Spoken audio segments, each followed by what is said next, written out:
আল্লাহু আকবার।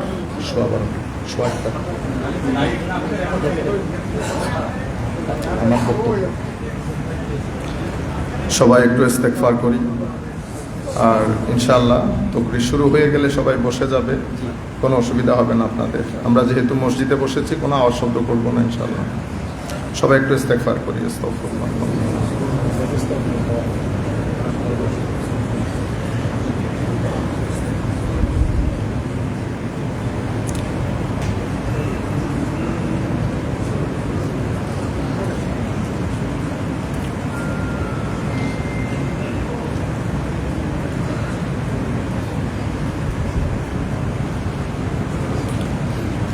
أعوذ بالله من الشيطان الرجيم. بسم الله الرحمن الرحيم. الحمد لله رب العالمين، والعاقبة للمتقين، والصلاة والسلام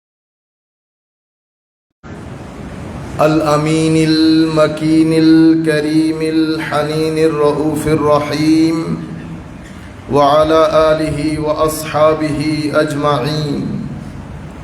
أما بعد، فقد قال الله تعالى عز وجل في القرآن الكريم: بسم الله الرحمن الرحيم.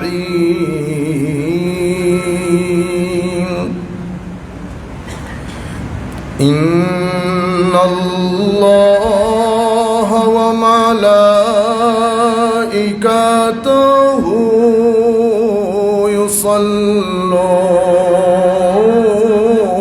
يصلون على النبي يا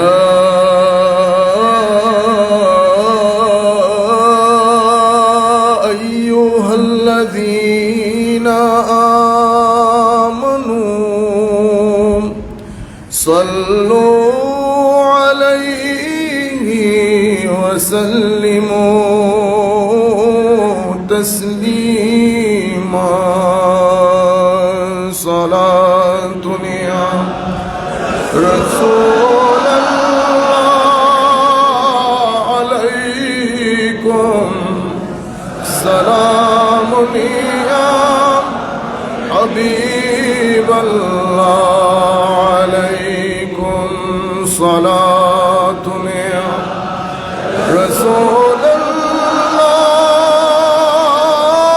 عليكم، سلام يا حبيب الله عليكم.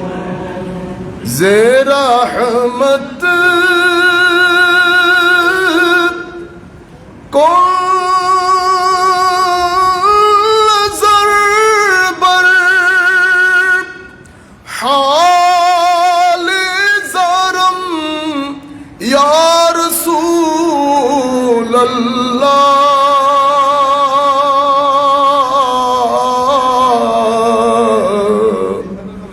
غریبم بے نوایم خاک سارم یا رسول اللہ. صلاۃ یا رسول اللہ علیکم، سلام کی محمد سے وفا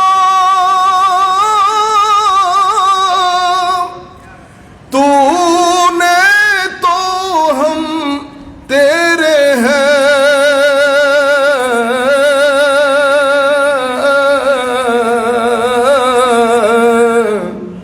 یہ جہاں چیز ہے کیا، لوح و قلم تیرے ہیں. صلاۃ رسول اللہ علیہ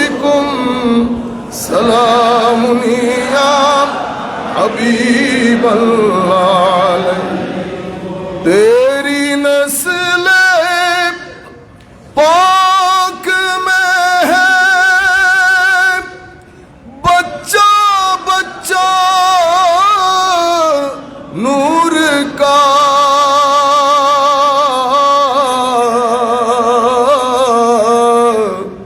तू है ऐने नूर तेरा सब घराना नूर का सलातुन या रसूल अल्लाह अलैकुम सलामुन या हबीब अल्लाह अलैकुम बिस्मिल्लाहिर रहमानिर रहीम वला तकूनू कल्लदीना तफर्रकू वख्तलफू मिन बअदि मा जाअहुमुल बय्यिनात वउलाइका लहुम अज़ाबुन अज़ीम वअयदन क़ाल अल्लाहु सुब्हानहु व तआला वअतीअू अल्लाह व रसूलहु वला तनाज़अू फतफ़शलू व तज़हबा रिहुकुम वस्बिरू इन्नल्लाह मअस्साबिरीन सदक़ल्लाहु मौलानल अज़ीम व सदक़ रसूलुहुन नबियुल हबीबुल करीम व नहनु अला ज़ालिका लमिनश शाहिदीन वश्शाकिरीन रब्बि सल्लि व सल्लिम व बारिक अलैहि। उपस्थित ঢাকার ঐতিহ্যবাহী মসজিদে গৌসুল আজম সম্মানিত মুসল্লিয়ানে কেরাম, অনুষ্ঠিতব্য আজকের এই জুমার সম্মানিত মুসল্লিয়ানে কেরাম, দূর দূরান্ত থেকে অনেক মানুষ এসেছেন। আমরা সকলের প্রতি বিনয়ের সাথে সম্মান প্রদর্শন করছি। বিশেষ করে অনলাইন আমি সকলের প্রতি আন্তরিক মোবারকবাদ, ধন্যবাদ এবং সশ্রদ্ধ সালাম জ্ঞাপন করছি। আসসালামু আলাইকুম ওয়া রাহমাতুল্লাহি তাআলা ওয়া বারাকাতুহু। আমি সর্বপ্রথম মাওলাই করিমের দরবারে লাখো কোটি সুজুদের মাধ্যমে আল্লাহর শুকরিয়া আদায় করছি যে মহান রব্বুল আলামিন তার অপার কৃপায় মহিমায় নিজ দয়ায় নিজ মেহেরবানিতে আমাদের মতো অত্যন্ত অযোগ্য নালায়েক একেবারে অযোগ্য ব্যক্তি যে মিম্বরে আমরা দাঁড়িয়েছি, এই মিম্বরে হুজুর আল্লামা আব্দুল জলিল রহমতুল্লাহি আলাইহি দাঁড়াতেন। আল্লাহর দরবারে শুকরিয়ার কোনো শেষ নাই। আল্লাহ আমাদেরকে এই জায়গায় দাঁড়িয়ে, হুজুরের জায়গায় দাঁড়িয়ে কথা বলার তৌফিক দিয়েছেন। আমরা সম্মানিত কমিটির প্রতি আমাদের আন্তরিক শ্রদ্ধা জ্ঞাপন করছি। ওনারা আমাদেরকে এই সুযোগ না দিলে হয়তো আমরা হুজুরের এই জায়গায় দাঁড়িয়ে কথা বলতে পারতাম না। আল্লামা আব্দুল জলিল রহমতুল্লাহ আলাই নিজ গুণে, আমরা ইংরেজিতে একটা কথা বলি, he is one and only, অনন্য এক ব্যক্তিত্বের অধিকারী, অসম্ভব বড় মাপের আলেম এবং জাহেরি বাতেনি শরীয়ত তরিকত মারেফতের উপর অগাধ জ্ঞান শেখ আব্দুল জলিল রহমতুল্লাহি আলাইহি। আমি সেই প্রভুর দরবারে শুকরিয়া আদায় করছি যে হুজুরের জায়গায় আমাকে দাঁড়ানোর আল্লাহ তৌফিক দান করেছেন। সাথে সাথে রসুল করিম রউফুর রহিম সাল্লাল্লাহু আলাইহি ওয়াসাল্লামের আজিম দরবারে সম্মানিত মুসল্লিয়ানে কেরাম নিয়ে লাখো কোটি দরুদ আর সালাম প্রেরণ করছি যে মহান রসুল সাল্লাল্লাহু আলাইহি ওয়াসাল্লাম আমাদেরকে মানুষ হিসেবে জীবনযাপনের তরিকা শিখিয়েছেন এবং এটা আল্লাহ পাকের মেহেরবানি আমাদের উপর। আল্লাহ রাব্বুল আলামিন হুজুরের ওসিলায় আমাদের সিনার ভিতরে আল্লাহ রসুলের ইশক মোহাব্বতের ফুয়ুজাত দান করেছেন।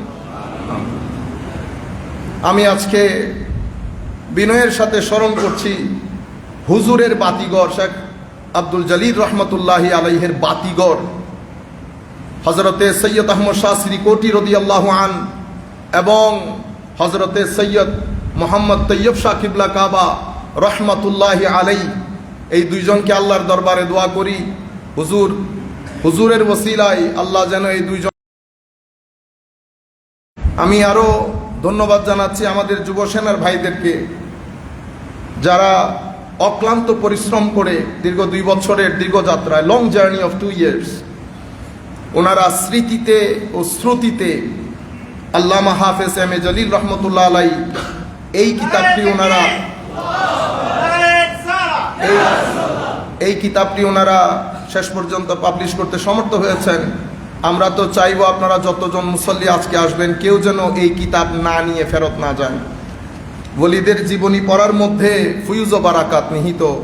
সেই কারণে আল্লাহর ওলিদের কথা আল্লাহ কোরআনে পাকে বর্ণনা করেছেন, আমার নবী হাদিসে পাকের মধ্যে বর্ণনা করেছেন। আমরা খুব ছোটখাটো মানুষ, আমরা এখানে ইচ্ছে করলে পাগড়ি পরে আসতে পারতাম। পাগড়ি অনেক বড় জিনিস, এটার জন্য আল্লাহ রসুলের সাথে সম্পর্কিত মহান ব্যক্তি হইতে হয়। প্রত্যেকের যার যার একটা অবস্থান থাকে, এটা হচ্ছে আমাদের ওয়ে অফ আন্ডারস্ট্যান্ডিং। আমাদের ভয় করে, দোয়া করেন আল্লাহ যেদিন সক্ষমতা দান করবেন জাহেরে বাতেনে, সেদিন থেকে পড়বো ইনশাআল্লাহ। বাকি এই বিষয়ে আমরা রসুলে পাকের দরবারে আরজ করবো ইনশাআল্লাহ। সম্মানিত উপস্থিতি, যে বিষয়টি নিয়ে আলাপ করার চিন্তা করেছি, এই মুহূর্তে যে বিষয়টি তরুণ প্রজন্মের জানা খুব প্রয়োজন। লাখো মানুষ আমাদেরকে দেখছেন, পরবর্তীতে দেখবেন। পৃথিবী ধর্ম থেকে ধর্মহীনতার দুনিয়াতে প্রবেশ করে ফেলেছে। Godless world. পৃথিবী চাই, বড় শক্তিগুলা চাই আপনার আমার তরুণ প্রজন্মকে গডলেস ওয়ার্ল্ড প্রদান করার জন্য। সেই কারণে অনেক ঐতিহাসিক দার্শনিকরা বলেছেন, পূর্বের যুগটা ছিল এইজ অফ ফেইথ, আর এই যুগ হচ্ছে এইজ অফ এইথিজম। পৃথিবী খুব দ্রুত গতিতে শিফট করে ফেলেছে।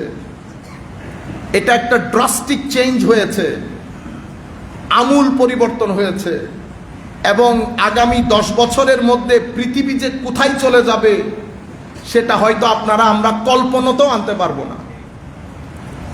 পৃথিবীতে যেই পরিবর্তন আপনারা দেখছেন, সেই পরিবর্তনের সূত্রপাত হয়েছে 2007 থেকে।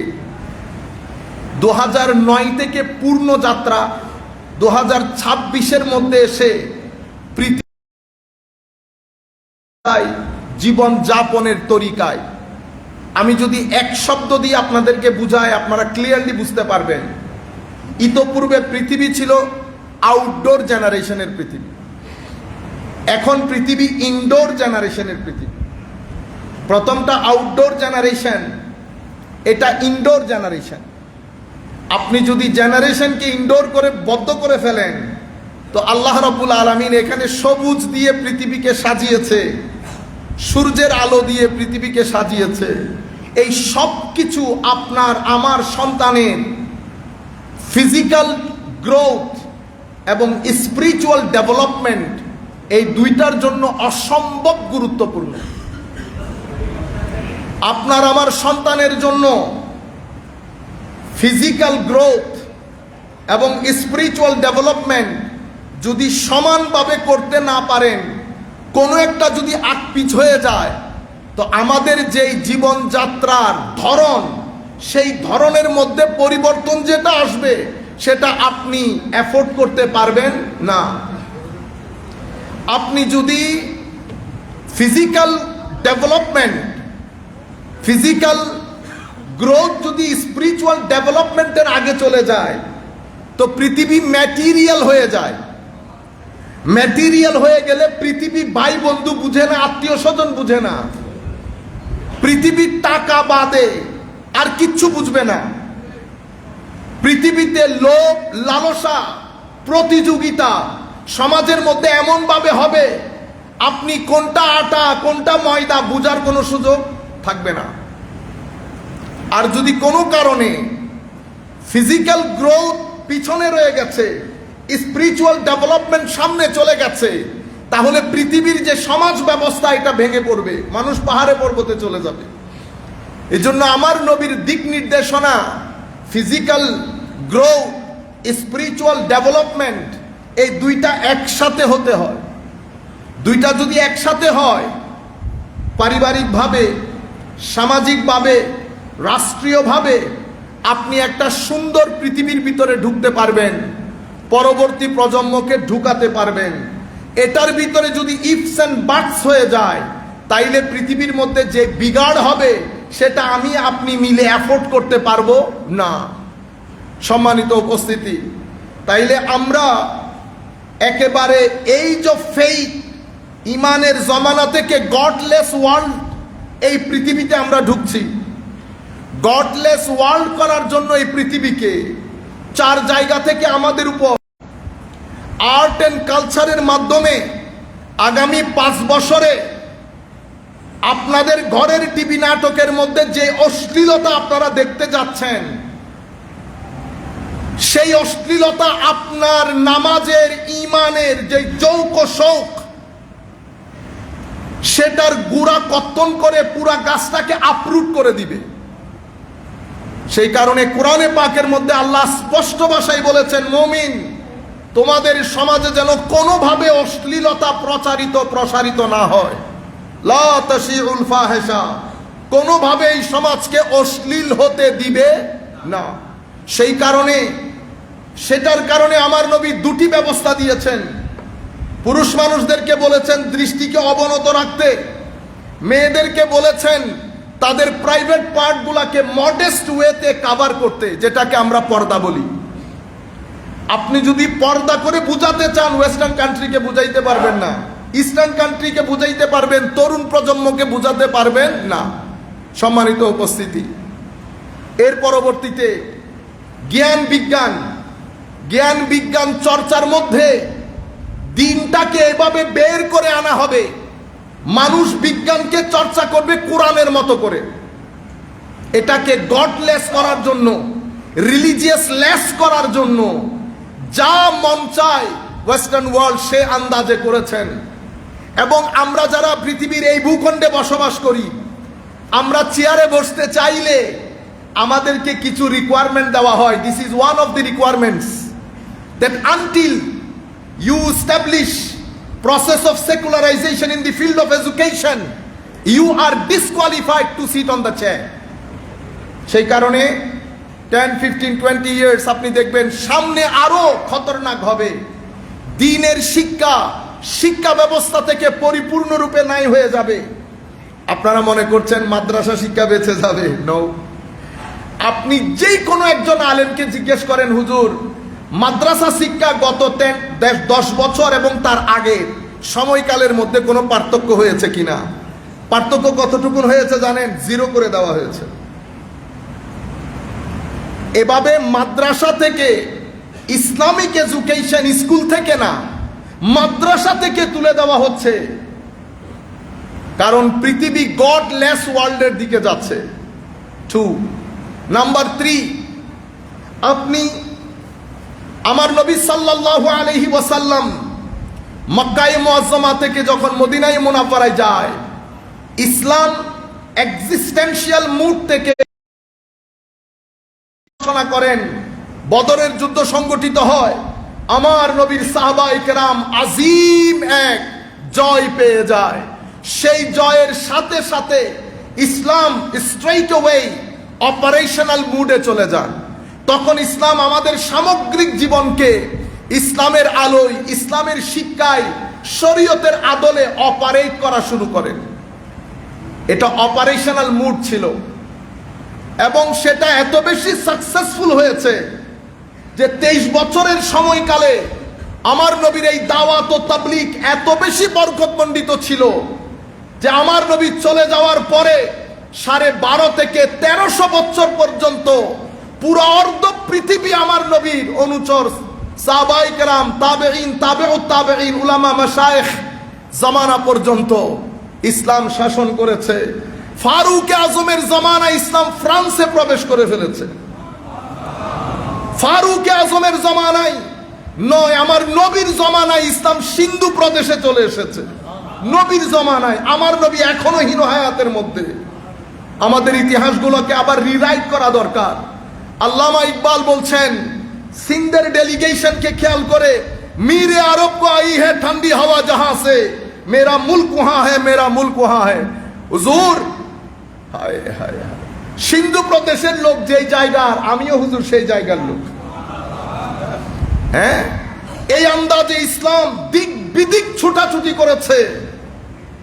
আপনাদের, আমার সন্তানদের, আমাদের ভাইদের জানা উচিত কি এমন ফোর্স আমার নবীর তাবলীগের মধ্যে ছিল, যেটা দেশ থেকে দেশান্তর মহাদেশ পর্যন্ত ঢুকিয়ে পৃথিবীর বুকে কাঁপন ধরিয়ে দিয়েছে সমস্ত জালেমদের অন্তরে, সভ্যতার আলো জ্বালিয়েছে।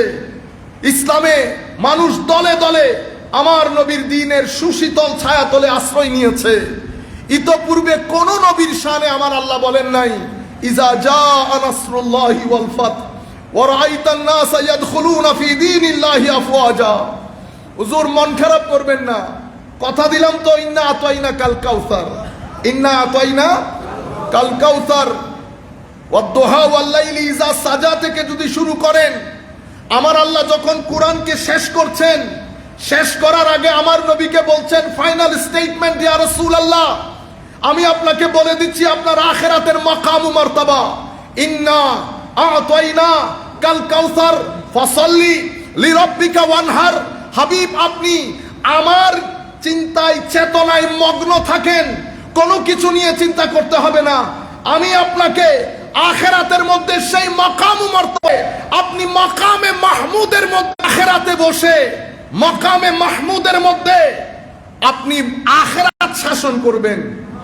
পৃথিবী চুপ হয়ে যাবে, সেই চুপ অবস্থায় আমার নবী দাঁড়িয়ে প্রথমে আল্লাহর কোর্টের মধ্যে বক্তব্য রাখবেন।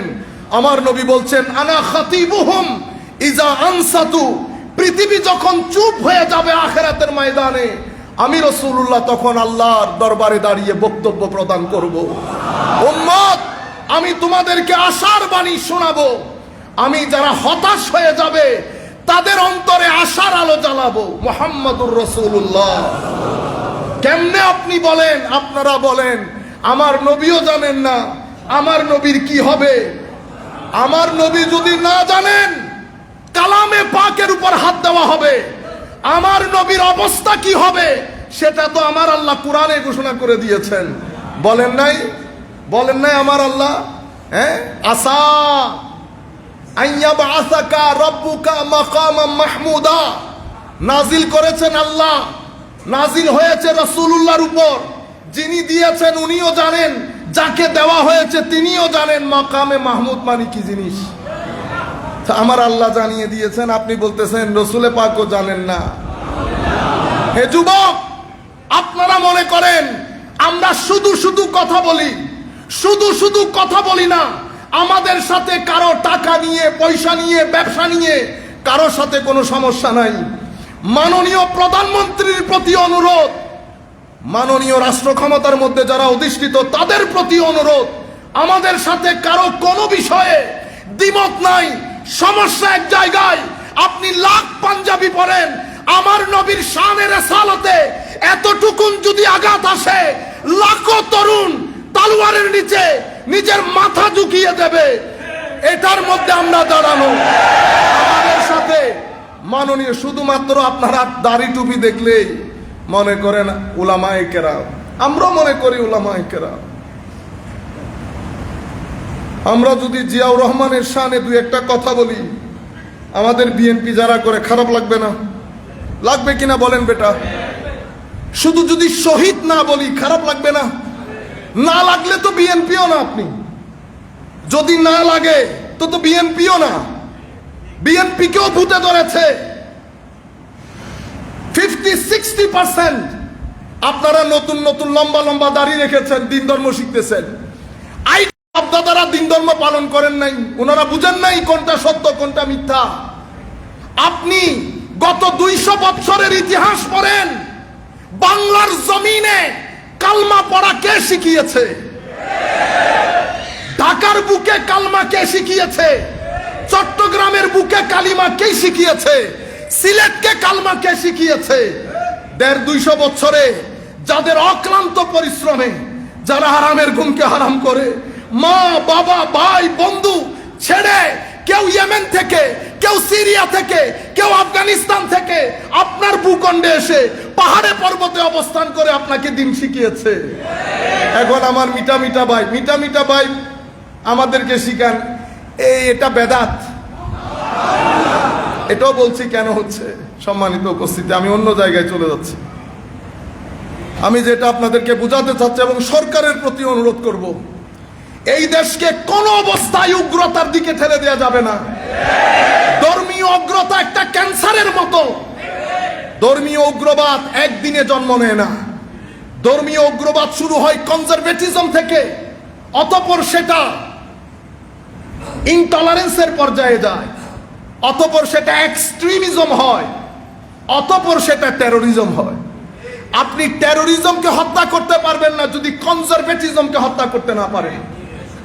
কনজারভেটিজম কোত্থেকে আসে? বই থেকে, শিক্ষক থেকে, যারা বইয়ের মাধ্যমে, শিক্ষার মাধ্যমে ছেলেদেরকে শিখায় ঈদে মিলাদুন্নবী বেদাত যারা করে কাফের, শবে বরাত বেদাত যারা করে কাফের, মেরাজ বেদাত যারা করে কাফের মুশরিক। এদেরকে হত্যা করা সওয়াবের কাজ।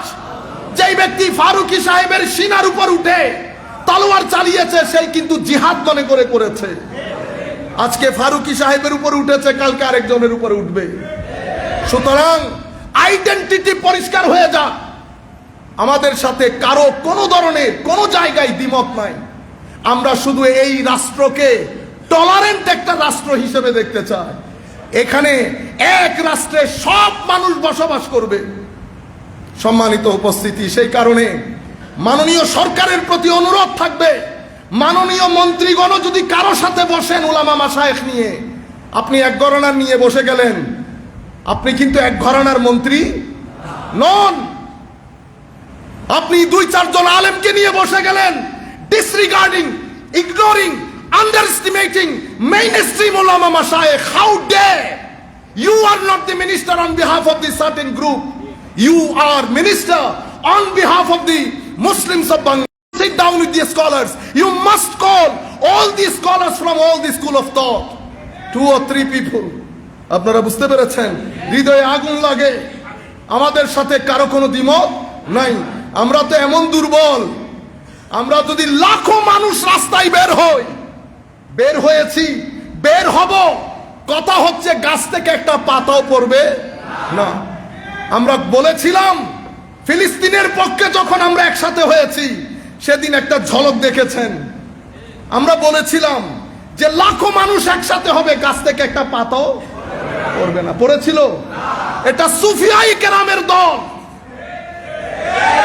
এটা বুক চিতে মাইর খাবে, হাতের মধ্যে বাঁশ।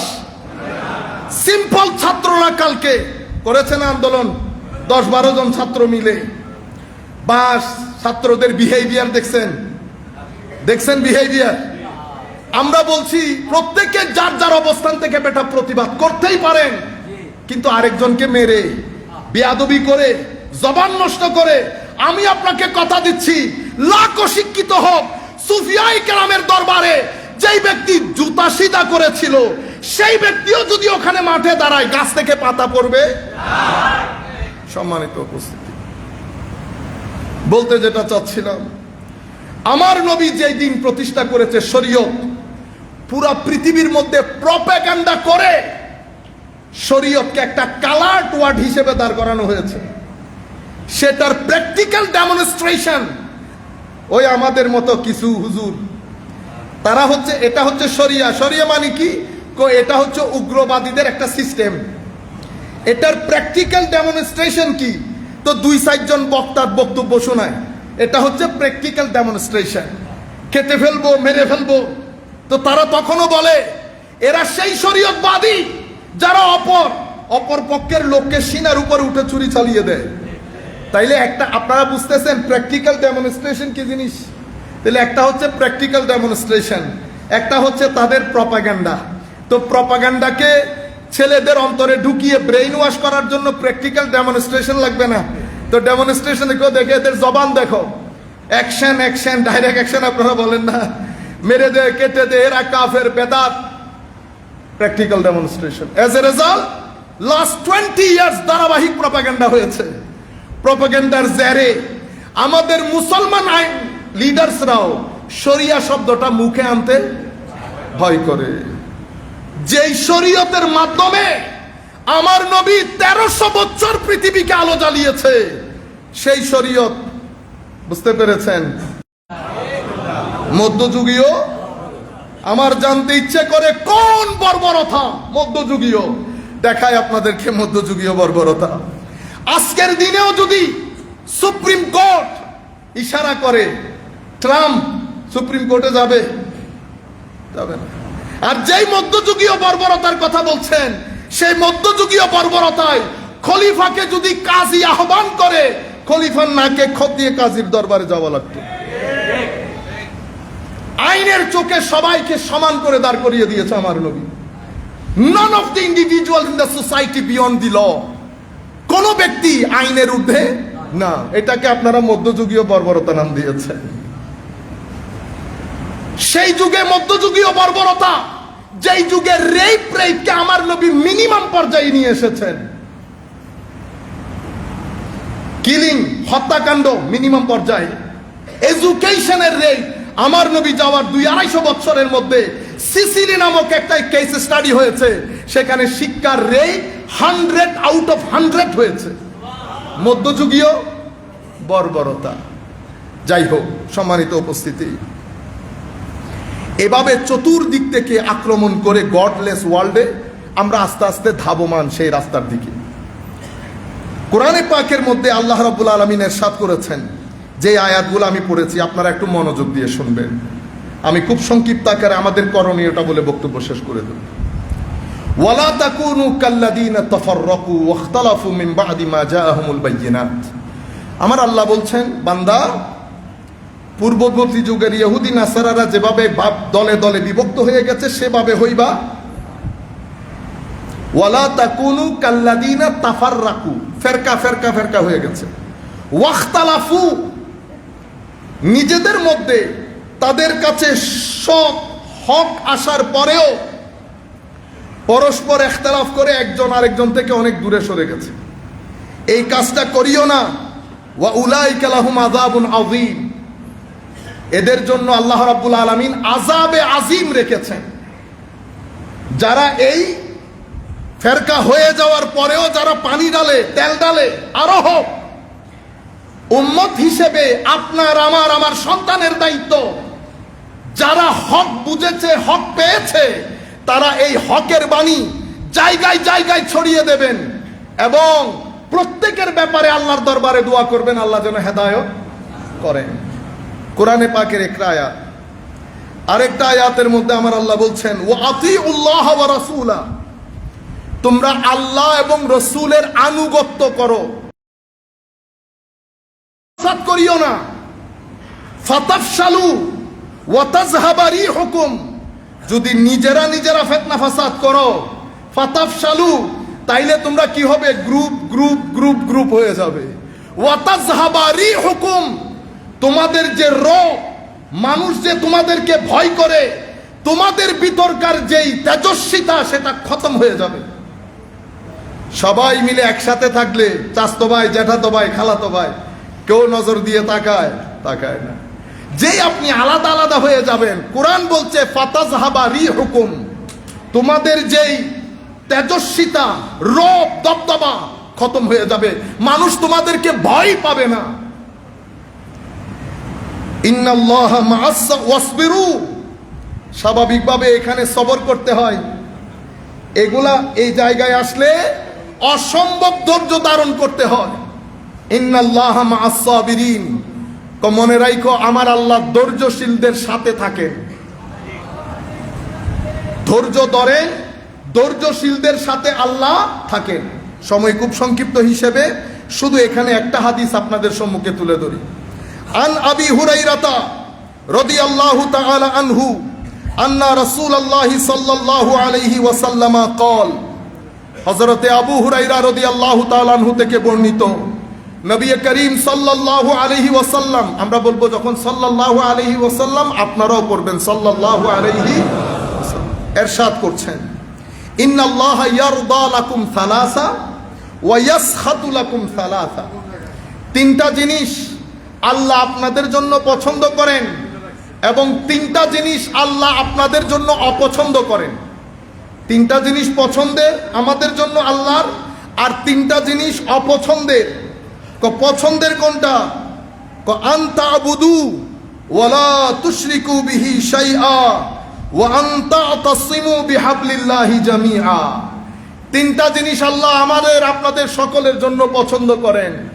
আমরা যেন শিরক না করি, আমরা যেন আল্লাহর ইবাদত করি, আমরা যেন আল্লাহর রশিকে মজবুত করে ধারণ করি, এক থাকি। মনে রাখবেন, একটা হচ্ছে ইউনিটি আর একটা হচ্ছে ইউনিফর্মিটি। কয়টা শব্দ? ছেলেদেরকে বিশেষ করে। ইউনিটি আর একটা ইউনিফর্মিটি। ইউনিটি মানে ডেস্টিনেশন এক, যে রাস্তা দিয়ে মনে ইচ্ছে যান, একই জায়গায় এয়ারপোর্টে পৌঁছাবো, 3-4টা রোড আছে, যান। আরেকটা বলতেছেন ইউনিফর্মিটি, কোনা যেদিক সেদিক ইচ্ছা যাইতে পারবেন না, আমাদের সাথে পাশ দিয়ে যাব, একসাথে যাবেন, এটাকে বলে ইউনিফর্মিটি। আর ডেস্টিনেশন এক, যে রাস্তা দিয়ে মন চাই যান, ইউনিটি। আমরা ইউনিটি করব, ইউনিফর্মিটি না। ইউনিটি বলতে এটাকে বলে ওয়াহদাতুল উম্মাহ। উম্মত যদি একসাথে না হয়, উম্মতের আওয়াজ যদি একসাথে না হয়, মনে রাখবেন আগামী 10-15 বছরে এইটিজম এবং সেকুলারিজমের রেট এই উম্মতকে তিলে তিলে গুড়া থেকে আপরুট করে দেবে।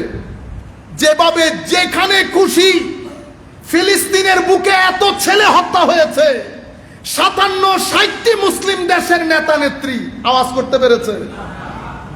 অদ্ভুত বিষয়, একটা ব্যক্তি বলছে না হাসপাতালের মধ্যে বোমা মারবি না, বোমা মারলে কালকে আমরা সবাই রাস্তায় আসবো, ইউনাইটেড নেশনে দাঁড়াবো। একটা মুসলিম দেশ। কেন? কারণ আমরা বহুধা বিভক্ত হয়েছি। আপনারা জানেন, আমরা আব্বাসী আমলে যখন পতন হয়েছে, হালাকু খানের আক্রমণ যখন হয়েছে, 50 বছর প্রায় পৃথিবীতে মুসলমানদের খেলাফত ছিল না, আবার এসেছে অটোমান এম্পায়ারের মাধ্যমে। মূল সমস্যা কি ছিল? ওই আমাদের একই সমস্যা। আমি পীর, আমার সন্তান 4 জন, খেলাফত কে দিবে? খেলাফত তো দুধ বিক্রেতার মতো, ধরেন 1 কাপ দুধ আপনি নেন, 1 কাপ দুধে, বুঝছেন? ম্যাথমেটিক্সের টিচার আবার সন্তানকে ম্যাথের টিচারের সন্তান ম্যাথের টিচার হইতে পারে না, কিন্তু এখানে হইতে পারে। যাই হোক, এটাকে বলে প্রবলেম অফ সাকসেশন। আমার পরে মন্ত্রী কে হবে? সন্তান তো 4 জন, বড় বউয়ের ঘরে 4 জন, ছোট বউয়ের ঘরে 3 জন, প্রবলেম আরো জটিল। এরপরে ভাগ করে দিয়েছে, তুমি উত্তর, তুমি দক্ষিণ, তুমি পূর্ব, তুমি পশ্চিম। গ্রিপ নষ্ট হয়ে গেছে কিনা? কোরআন কি বলছে? ওয়াতাজহাবা রিহুকুম, তোমাদের রি খতম হয়ে যাবে, রব দবদবা খতম হয়ে যাবে। সেরকমই হয়েছে। সম্মানিত উপস্থিতি, তো আমাদেরকে বলেছে আল্লাহর রশ্মি ধরে একসাথে থাকতে। সবকিছুতে কোনোদিন একসাথে হবে না, কিন্তু এই জায়গায় গডলেস ওয়াল করার জন্য যাদের সামগ্রিক প্রোগ্রাম, ওরা কি করেছে জানেন? এই জায়গার মধ্যে এসে এহানা, উম্মতে মুসলিমার মূল জায়গা হচ্ছে এহানা। এহানা মানে অপমান, ইনসাল, আন্ডারস্টিমেট। কেউ আমার নবীর শানে বেয়াদবি করে, এহানা করে শানে মুস্তাফার মধ্যে, কেউ আলে বাইতে রাসূলের শানে বেয়াদবি করে, ইসলামের শানে বেয়াদবি করে, ঘুরে ফিরে বেয়াদবি। আমাদের একজন এই গত 4-5 দিন আগে কত স্মার্ট, হুজুর হযরতে মুআবিয়া রাদিয়াল্লাহু তাআলা আনহুর ব্যাপারে আপনার মতামত কি? আল্লাম বেটা, সুযোগ থাকলে মাটির নিচে গাড়াই ফেলতাম। বুঝতে পেরেছেন ফিতনা কোন দিক দিয়ে ঢুকতেছে? বহুত একেবারে আশেক। আরে বেটা, তুই মুআবিয়া রাদিয়াল্লাহু তাআলা আনহু পর্যন্ত যাবি, তোমার পাশের জন বসে আছে সিদ্দিক আকবর পর্যন্ত যেতে। সিদ্দিক আকবর পর্যন্ত গেলে কোন দিন নিয়ে তুমি সামনের দিকে যাবা? হে যুবক, আন্তর্জাতিক বিশ্ব তোমাকে এটাই নিয়ে তোমার বিরুদ্ধে তোমার সাথে প্ল্যান প্রোগ্রাম করেছে। কেউ শানের সালতে বিয়াদবি করে, এলিট ক্লাসের লাইফ লিড করে, বুঝবেন না এত টাকা কোত্থেকে আসে। আর এইটা মসজিদে গাউসুল আজম লাখো মুসল্লি নামাজ পড়তে আসে, তিনতলা বানতে খবর হয়ে যায় নাই, যাচ্ছে কিনা, কিন্তু এখান থেকে বের হয়ে সিলেট পর্যন্ত যাইতে যাইতে 2 তলা বিল্ডিং হয়ে যায়। আমরা কিন্তু কোন হুজুর কোন পরিবার থেকে উঠে এসেছেন, কার পরিবারে চুলা জ্বলেছে সব জানি, মাদ্রাসার কয় পার্সেন্ট ছেলে দারিদ্র সীমার উপর থেকে কয় পার্সেন্ট দারিদ্র সীমার নিচ থেকে আসে সেটাও জানি। স্বাভাবিকভাবে আমার মনে প্রশ্ন আসবে না, কোটি টাকা আপনাকে কে দেয়, কেন দেয়? আপনারা বুঝতে পেরেছেন? আজীব এক নির্লজ্জা যুবক আপনাকে নিয়ে।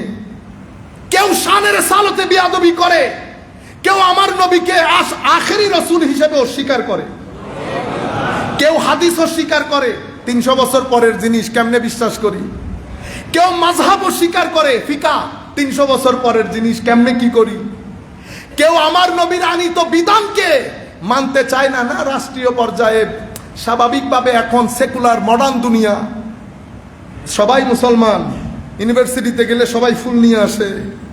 মূল বিষয় এহানা, মূল বিষয় অপমান। সেই কারণে আউলিয়া ইকরামের শানে, আসহাবে রাসূলের শানে, আলে রাসূলের শানে, আমার নবীর শানে বিয়াদবি মুসলিম উম্মার অনৈক্যের পেছনে মূল কারণ, আর কোনো কিছুই নয়। বাকিগুলো চলতে চলতে সমাধান হয়ে যায়। সম্মানিত উপস্থিতি, আমার নবী সাল্লাল্লাহু আলাইহি, আমরা কি শেষ করব? আপনারা মুভমেন্ট করলে আমার মাথাটা নষ্ট হয়ে যায়, আমার ব্রেইন কাজ করতেছে, আর শব্দ করবেন না আপনারা, আমরা শেষ করে দেবো 2 মিনিটে। সম্মানিত উপস্থিতি, আমরা যখন অতিরিক্ত ইখতিলাফ করি একজন আর একজনের সাথে, অত্র মসজিদে চাচা, ওনার একটা পোস্ট, ওনার ছবি দিয়ে আপনি গালি একটা দিয়ে দিলেন, উনি তো আপনাকে আর মারতে যাবে না, পারবে? আপনি যদি মনে করেন এটার কোনো সওয়াল জবাব হবে না আল্লাহ রাসূলের দরবারে, তাইলে তো করে ফেলেন। কাফের ও মুশরিক যা মন চাই করতে পারে, কিন্তু মুসলমান হলে বেটা প্রত্যেক কথার জন্য আল্লাহর দরবারে জবাবদিহিতা আছে। আপনি জানেন, গডলেস ওয়ার্ল্ড করার জন্য যখন আপনি অতি মাত্রায় একজন আরেকজনের সাথে অতি মাত্রায় ঝগড়া ফাসাদ করবেন, তখন সবচেয়ে বড় দুর্ঘটনা ঘটবে কোনটা? আমার নবীর দ্বীনের হুরমত, আমার নবীর দ্বীনের হুরমত ভুলন্টিত হয়, যেটা তরুণ প্রজন্মকে ফ্রাস্ট্রেটেড করে। আমার নবীর দ্বীনের হুরমত নষ্ট হয়। বিশ্ব আপনাকে তাকিয়ে আছে, আপনি কি করছেন? বিশ্ব আপনি আপনার সম্পর্কে যতটুকুন জানেন তার চেয়ে বেশি বিশ্ব জানে। আপনিও আপনাকে অতটুকুন জানেন না। আপনি আগামী 50 বছর পরে কিভাবে চিন্তা করবেন সেই গবেষণাও তৈরি হয়ে গেছে। সুতরাং এরা চায় বাইরের লোকজন যখন দেখবে অতিমাত্রায় লেখালেখি হচ্ছে, তো মনে করবেন হচ্ছে না, কেউ করাচ্ছে। আপনি যখন উঠেন নাই, উঠানো হয়েছে, কেউ একজন উঠিয়েছে। আপনি যখন বসেছেন, বসানো হয় নাই, কেউ একজন আপনাকে বসিয়েছে। এখানে উঠায়ও আরেকজন, বসায়ও আরেকজন। আগে পিছিয়ে ঘটনা আছে, খেয়াল করলে বের করতে পারবেন। हो ही नहीं सकता, होते ही पारे ना कि आप खुद उठ गया, नहीं, किसी ने उठाया और किसी ने बिठाया। যা কিছু হচ্ছে দেখবেন হঠাৎ করে একটা জিনিস আসবে, ভাইরাল হয়ে গেছে। আপনি কখনো চিন্তা করছেন ভাইরাল হয় কেমনে? ভাইরাল কেমনে হয়? জালালউদ্দিন আল কাদরি ভাইরাল হয়েছে, আল্লামা আব্দুল জলিল রহমতুল্লাহ আলাইহি ভাইরাল হয়েছে। হ্যাঁ, তো যারা ভাইরাল হওয়া তারা ভাইরাল হয় না, আমাদের মতো জাহেল মূর্খ ভাইরাল হয়। কারণ আছে না? তাইলে বোঝা যাচ্ছে ভাইরাল যারা করে তাদের অবজেক্টিভ আছে, এইম আছে, তারা আসল জিনিসগুলাকে সামনে আসতে দেয় না। গুগলের মধ্যে যে কোনো একটা হাদিস লেখে আপনি গুগল করেন, প্রথম 6টা পেজ যেগুলো আসবে, সেগুলো আপনাকে কোন জায়গায় নিয়ে সমুদ্রে নিক্ষেপ করবে বুঝতেও পারবেন না। পৃথিবীর ডক্টর আব্দুল হাকিম মুরাদকে চিনে না, শেখ ডক্টর হামজা ইউসুফকে চিনে না। মাদ্রাসার মুফতি আব্দুল ওয়াজিদ সাহেব হুজুর বলেন বাইল্লা মৌলবী বুঝেন আপনারা? ইম্যাচিউরড মৌলবী আমাদের কথা বলতেছেন। বাইল্লা মৌলবী নিজে নিজে বলে মুফতি, ইন্না লিল্লাহি ওয়া ইন্না ইলাইহি রাজিউন। বাংলাদেশ, ইন্ডিয়া, পাকিস্তানে 3 জন মুফতি মিলতে কষ্ট হয়ে যাবে, আর এখানে বাজারে বাজারে মুফতি, মাদ্রাসায় পড়ানোর জন্য একজন শিক্ষক খুঁজে পাওয়া যায় না। মুফাসসিরে কোরআন ম্যাক্সিমাম আলিয়া মাদ্রাসার মধ্যে মুফাসসির খুঁজে পাওয়া যায় না। যে জাতির, সেই জাতির ঘরে ঘরে উঠানে উঠানে মুফাসসির, যার যা মন চায় কথা বলে চলে যাচ্ছে। এখন দিক নির্দেশনা কি হবে বেটা? আখেরি স্টেটমেন্ট। তাইলে আপনি যখন অতিমাত্রায় এই কাজগুলা করবেন, আমার নবীর দ্বীনের হুরমত নষ্ট হয়, দ্বীন নিয়ে মানুষ হাসাহাসি করে। মানুষ যখন বলবে না মৌলবীদের কাজ দেখো, মৌলবীদের কাজ দেখো বলতে বিতর্কতভাবে আমার নবীর শরীয়তের প্রতি অ্যাটাক হয়। তরুণ প্রজন্ম দ্বীন থেকে, শরীয়ত থেকে আস্তে আস্তে বিমুখ হয়ে যাচ্ছে, যার কারণে বাংলাদেশে এখন এইটিজমের রেট অনেক উপরে, এইটিজমের রেট অনেক উপরে। এর পরবর্তীতে আপনি যখন এগুলা করবেন, আপনার শক্তির বিনাশ হবে, শক্তির বিনাশ। 1 group, 2 group, 3 group, 4 group. Group হয় কেন? গ্রুপ হয় চেয়ারের কারণে। চেয়ারের প্রতি অ্যাট্রাকশন জন্মায় কেন? নফসের কারণে। নফসে কি হয়? লোভ হয়। তো লোভ, নফস, চেয়ার, অতঃপর গ্রুপিং। আবার বলি, লোভ, নফস, চেয়ার, অতঃপর গ্রুপিং। তাইলে আপনি যিনি ইসলামী দল হিসেবে আমার নেতৃত্বে আসবেন, উনি লোভ, নফস থেকে যদি বেরই হতে না পারেন, তাহলে গ্রুপিং থেকে বের হতে পারবো না। আর গ্রুপিং হলে শক্তির বিনাশ হয়। You can not be energetic. আপনি এনার্জি তো লস করে ফেলছেন। সবচেয়ে বড় বিষয় হচ্ছে, আপনি যখন এই অরাজকতার মধ্যে একজন আরেকজনকে গালি, মারামারি, মেথোডোলজি নাই, এলম নাই, হেলম নাই, হিকমত নাই, তাকওয়া নাই, পরহেজগারি নাই, মাহফিল এলমের মজলিস না। মাহফিলে আপনি কোরআন হাদিস পড়ে যা মন চাই বলবেন, মানুষ যেন কিছুটা হলেও ভিতরে মহব্বত আসে, মানুষ যেন ভিতর থেকে শান্তি পায়। এগুলা আপনার যদি অনেক এলম থাকে, ফেকা পড়েন, তাইলে এখানে দারসে নিজামি আছে, বলেন এখানে আমাদের প্রেসিডেন্ট সাহেব, সেক্রেটারি সাহেবকে বললে সব জায়গায় কি পয়সা নিতে হয়? সব জায়গায় পয়সা নিতে হয়। ওনারা যে কাজগুলা করেছেন পয়সা খরচ হয় নাই, তো ওনারা পয়সা খরচ করে প্রতিষ্ঠান করেছেন, আমি ফ্রিতে আইসা পড়াইলে অসুবিধা আছে? যেহেতু এত বেশি এল, ওনাদের তো শিক্ষক দরকার। আসেন, বলেন সপ্তাহে 2 দিন পড়া মধ্যে আইসা বসলাম, আপনি মুফতি সাহেব আমাদেরকে পড়াইলেন। হায় হায়, আমাদের উস্তাদদেরকে এখন কেউ মুনাজাতের জন্য ডাকে না, ইনারা বোধহয় ডাকে। আমাদের সিনিয়র 2-3 জন তো এখনো দুনিয়াতে আছে, এদেরকে মুনাজাতের জন্য ডাকে না। এই তরুণ ছেলেরা কি চায়? আপনারা কি চান আমার নিজেরও বুঝে আসে না। আপনারা কোন রাস্তা দিয়ে হাঁটতেছেন? ম্যাক্সিমাম কোরআন পড়তে পারে না ভাই, তিলাওয়াতে কোরআন পড়ে না, নামাজ পড়ে না, ফারায়েজি দ্বীন জানে না, আকায়েদ জানে না, উসুল জানে না, ফুরু জানে না আমাদের ছেলেরা। এরপরে বলে হুজুর আপনাকে বহুত মহব্বত করি। বেটা, আপনি তিলাওয়াতে কোরআন না করে কিসের মহব্বত? আপনি নামাজ পড়লেন না, কিসের মহব্বত? সমাজের মধ্যে ভদ্রতা হিসেবে ইস্টাবলিশ করতে পারেন নাই, ভদ্রতা মানুষকে শিখাইতে পারেন নাই, কিসের মহব্বত? নামাজ বাদে, তসবিহ তাহলিল বাদে। সম্মানিত উপস্থিত, যারা মহব্বত করেন দাবিদার, কোরআনে পাকের দিকে আসেন, নামাজের দিকে আসেন, স্থানীয় মসজিদে নামাজ পড়েন।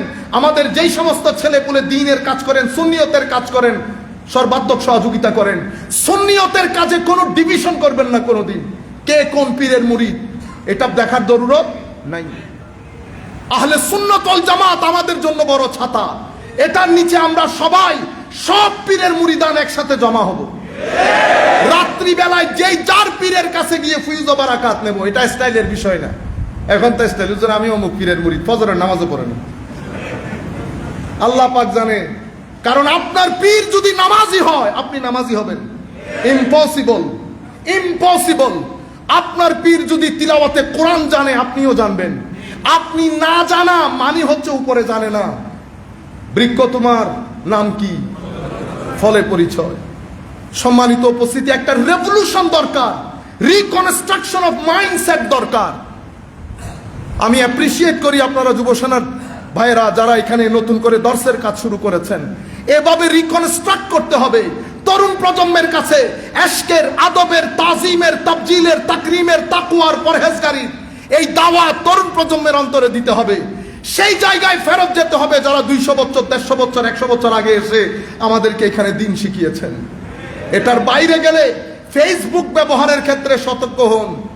মনে রাখবেন, তরকারি হয়ে গেলে উপরের তেল ভেসে উঠে, উপরের তেল ভেসে উঠে। চুপ করে থাকবেন, দেখবেন কে ফিতনাকারী এই ফেসবুক প্রমাণ করে দিবে আপনাকে। কি আর বেটা প্রত্যেক কথার জবাব দিতে হয় না। আল্লাহর ইজ্জতের কসম, এলমি কোনো কিছু হলে অবশ্যই জবাব দিবেন। কিন্তু ইমাম গাজালি বলেছেন, কেউ যদি হিংসায় বশবর্তী হয়ে প্রশ্ন করে উত্তর দিও না। কেউ যদি অহংকারের বশবর্তী হয়ে প্রশ্ন করে,